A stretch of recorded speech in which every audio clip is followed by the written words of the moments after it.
Assalamualaikum warahmatullahi wabarakatuh. Sobat Misteri Sunyi Mencekam.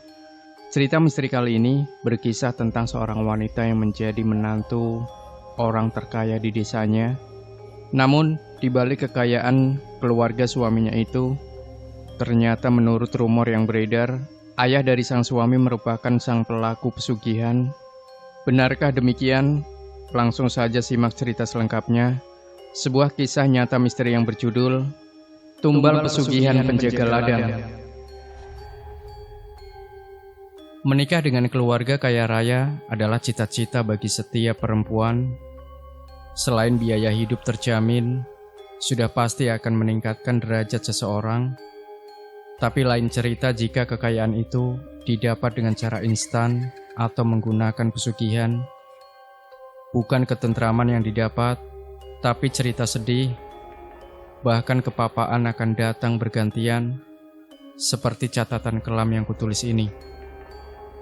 Namaku Laksmi, bukan nama sebenarnya. Sekitar 17 tahun lalu, aku menikah dengan Sobri, cucu seorang kaya raya di dusun tempatnya tinggal. Jujur, aku mencintai Sobri setulus hati, bukan karena harta benda yang dimiliki.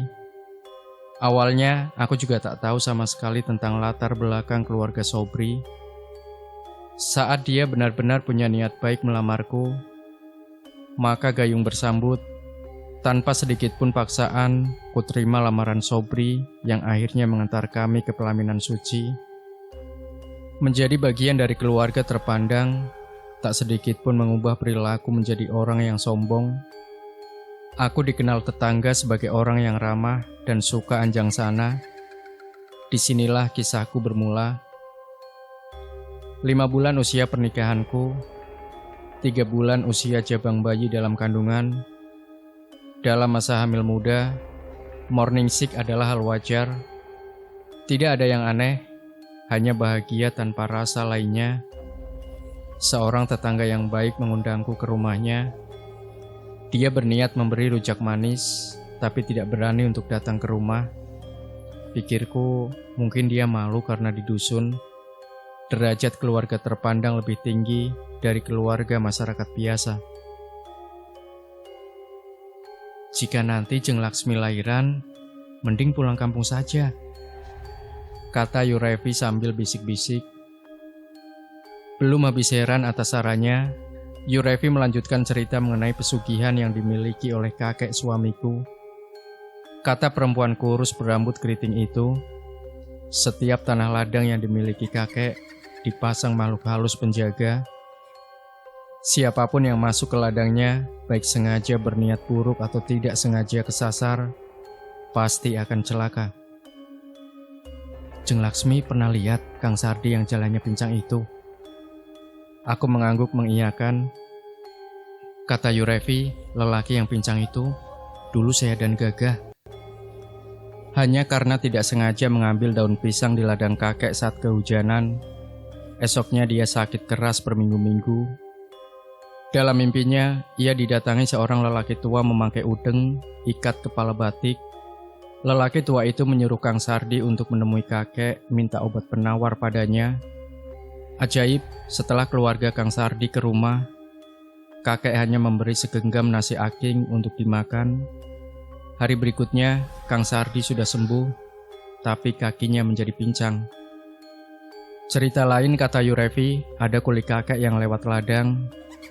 Karena melihat pisang sudah ranum, kuli itu menebas pisang. Pisang itu diantar pulang ke rumah, takut keduluan maling katanya. Tapi sayang, kuli itu menderita sakit keras setelahnya hingga ajal menjemputnya. Masih banyak korban dari pesugihan di ladang-ladangnya, Jeng. Jujur mendengarnya aku jadi merinding. Tapi jika didengar jeli, tak satupun korban yang mati dari anak dan keturunan kakek. Jadi mungkin itu hanya prasangka buruk mereka saja. 6 bulan kemudian, aku melahirkan seorang anak lelaki yang lucu lagi tampan. Bayi itu kuberi nama Dira. Kali ini kupatahkan ramalan Yureti, aku dan Dira selamat tak kurang suatu apa.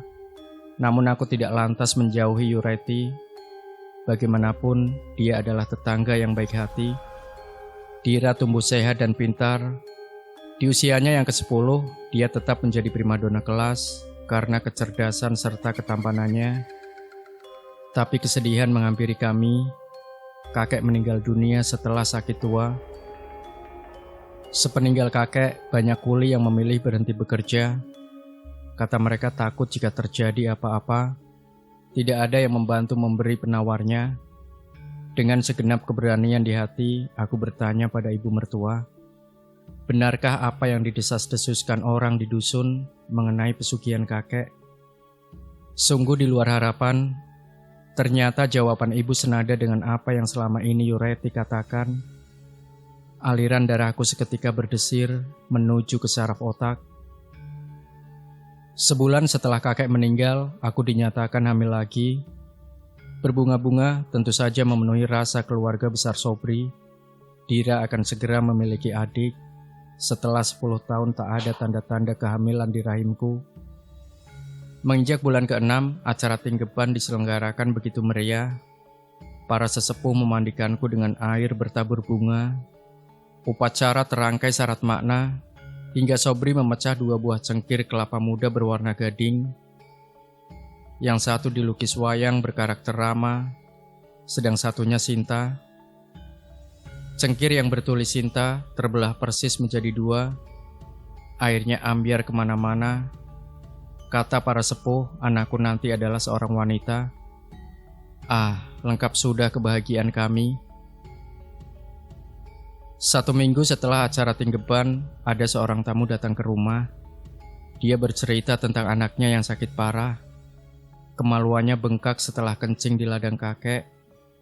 Sudah dibawa ke dokter, namun tak kunjung mengempis, apalagi sembuh.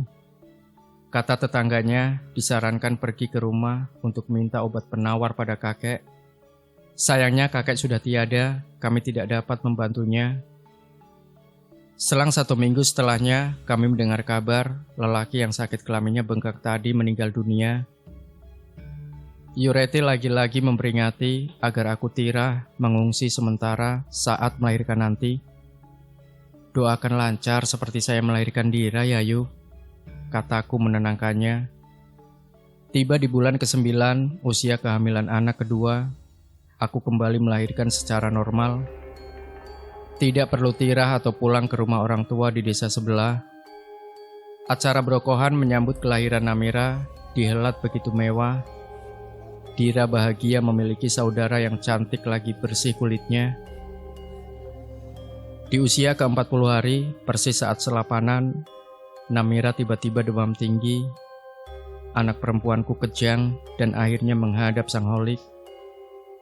Kesedihan menderas memenuhi sekujur dada. Anakku yang masih bayi tiada. Jangan-jangan ini karena piaraan Bahrin minta tumbal. Biasanya sama Bahrin disiapkan sajen. Lah sekarang kan tidak ada yang meneruskan. Jadi piaraannya nagih.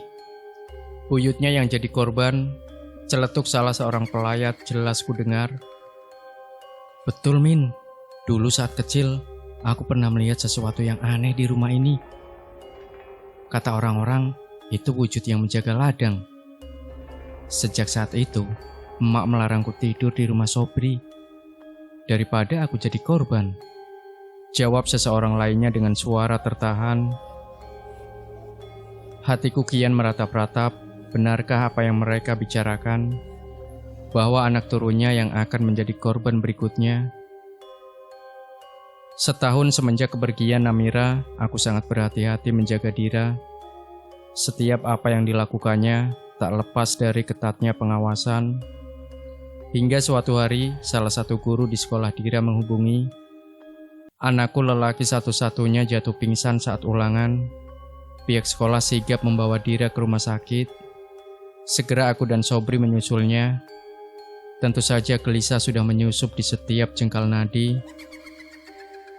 Hanya sebentar setelah kutatap wajah Dira, anak sulungku mengembuskan nafas terakhirnya. Di IGD rumah sakit, tangisku meledak seketika. 2 tahun berturut-turut aku kehilangan buah hati yang sangat kami sayangi. Sepeninggal anak-anak, aku lebih suka mengurung diri. Beberapa kali Yureti membimbingku pulang. setelah mendapatiku menggendong boneka berjalan ke arah ladang. Saat ini aku sedang menjalani terapi. Atas saran tetangga, keluarga memutuskan membawaku pulang ke desa. Sungguh besar harapan aku bisa sembuh dan memiliki keturunan lagi. Mengenai pesugihan dan tumbal milik mendiang kakek, semoga bisa ditawarkan. Entah bagaimana caranya. Wallahu a'lam bishawab. Demikian Sobat Misteri Sunyi Mencekam, jangan lupa berikan komentar Anda, like, share video ini, subscribe channel Sunyi Mencekam, dan kembali nantikan cerita-cerita misteri terbaru dari kami. Wassalamualaikum warahmatullahi wabarakatuh.